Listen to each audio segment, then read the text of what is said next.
fulfilling the purpose that God had for them. The purpose of being a light to the world. And so we fast forward on to the church. And in the letter to the Hebrews, we have this strange thing called faith mentioned. The church is reminded, now we don't know where this congregation was, we don't even know who wrote this letter to the Hebrews, but it's an important letter. It's a reminder of some of the basics of what it is to be a church. Just like the Jews had a purpose, just like Israel had a purpose, to shine the light of God to the world, to bring the world to that light, so the church has a similar purpose. And in the letter to the Hebrews, the author is trying to remind the early church of just who they are and why they're even there. The church's purpose is to call people to know Christ, to know the God who revealed himself to the whole of mankind. The God who came down to earth in the person of Jesus, who lived, taught, and then died to save that world so that God's plan could continue. Who was raised from the dead to remind the people, the first fruits, to tell them, this is what is going to happen to you. Death is not the end. God has much greater plans than sitting us all on clouds with harps in our hands. God has a plan for the world. The recreation of the world. And so the author of this letter is writing to this early church and reminding them of what it is to be followers of Christ. What is the purpose of the church? I think he gives us three things. The first thing is that the purpose of this church is to be anchored by faith. Now, unfortunately, our people from Salts aren't here, because I get to stand up and give an illustration of this, but a ship.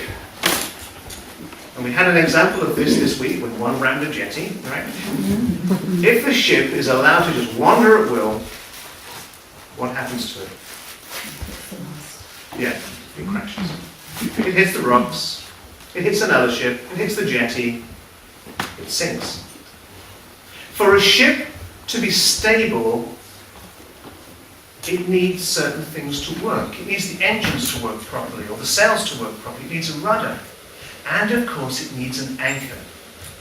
When the ship's not going anywhere, it better be secured somewhere. Otherwise the tide will take it out and then deposit it somewhere totally unexpected. We need an anchor. If we don't have an anchor in our lives, we can be blown ashore. We could be blown to the worst places possible. Those worst places actually are in our society now. Just walk downtown Victoria after the sunset. See the drug dealers. See the people sleeping rough in shop doorways. See the people who are wandering around with absolutely no purpose. If we're not anchored, we can be blown to the wrong place. We need an anchor to hold us fast. That anchor is called faith. Now, faith is understanding precisely who we are and who God is. Faith is understanding our role in this whole affair. If we have faith in God, he promises to guide us. We have to have faith in God because, believe it or not, God has faith in his church. Christ has faith in you. That's why he died. To pass the torch on to us through the Spirit. We have a role to play. To be the messengers of Christ here on earth. We need that faith to hold us firm. In the book of Hebrews, the letter to the Hebrews, the author keeps talking about creation. About things being made that are both visible and invisible by this wonderful God. In other words, he's reminding the the readers that this God made everything from nothing. We get into arguments with people about the Big Bang Theory or creation or all these things. But ultimately, you have to start with something. You have to start with matter. The question is, who made the matter? Who made whatever there was to start with? This is the question that he's throwing back to these early Christians.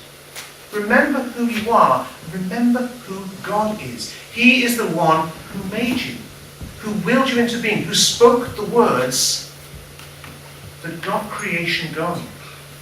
If you forget about God, if your faith is not firmly attached to God and who God is, you'll be blown ashore. You will be wrecked. You need to be firmly attached to God. That line is called faith.